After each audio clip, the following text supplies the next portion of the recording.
نحمده ونصلي على رسوله الكريم اما بعد فاعوذ بالله من الشيطان الرجيم بسم الله الرحمن الرحيم رب اشرح لي صدري ويسر لي امري واحلل عقدة من لساني يفقهوا قولي. پھر اسی طرح اللہ سبحانہ وتعالیٰ کی صفات الحی القیوم کا ذکر ہے. یہ بھی بہت زبردست صفات ہیں اور ان میں اللہ سبحانہ وتعالیٰ کا اسم اعظم ہے جس کو پڑھنے سے دعائیں قبول ہوتی ہیں. اسی لیے ہم دیکھتے ہیں کہ بدر کے موقع پر جب حالات بہت تنگ تھے تو نبی صلی اللہ علیہ وسلم نے کن اسماء کو پکار کر دعا کی تھی؟ یا حی یا قیوم برحمتک استغیث. حضرت انس کہتے ہیں میں نبی صلی اللہ علیہ وسلم کے ساتھ تھا کہ ایک آدمی نے دعا کی اور کہا یا بدیع السماوات یا حی یا قیوم انی اسألک. اے آسمان کو عدم سے وجود میں لانے والے، اے زندہ، اے قائم رہنے والے، میں تجھ سے سوال کرتا ہوں، یعنی میں تجھ سے مانگتا ہوں اپنی ضرورت کی چیز. تو آپ نے فرمایا کیا تمہیں معلوم ہے کہ اس نے کس چیز کے ساتھ دعا کی؟ قسم اس کی جس کے ہاتھ میں میری جان ہے، اس نے اللہ کو اس نام کے ساتھ پکارا ہے کہ جب اس نام کے ساتھ اللہ کو پکارا جاتا ہے تو وہ دعا قبول کرتا ہے. تو آپ چاہتے ہیں کہ آپ کی دعائیں قبول ہوں تو یہ تینوں نام اپنے ریمائنڈرز میں لکھ لیجئے.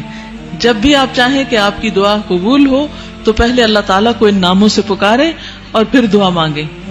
قیامت کے دن جب لوگ جنت میں چلے جائیں گے تو جمعے کے دن اللہ تعالیٰ اعلیٰ علیین سے اپنی کرسی پر نزول فرمائیں گے. پھر اللہ تعالیٰ کرسی کو نور کے ممبروں سے گھیر دیں گے، یعنی کرسی کے ارد گرد کیا ہوں گے؟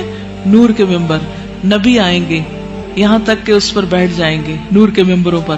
پھر اللہ تعالیٰ ممبروں کو کرسیوں سے گھیریں گے.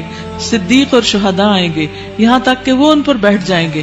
پھر اللہ تعالیٰ اپنی کرسی پر چڑھیں گے، اس کے ساتھ شہداء اور صدیق بھی چڑھیں گے. یعنی اللہ سبحانہ وتعالیٰ قیامت کے دن اپنے بندوں سے جس طرح ملاقات کریں گے اس کا ذکر یہاں کیا گیا ہے. صحیح الترغیب والترہیب کی حدیث ہے. وَهُوَ الْعَلِيُّ الْعَظِيمُ، اور وہ بلند ہے، بہت عظیم ہے.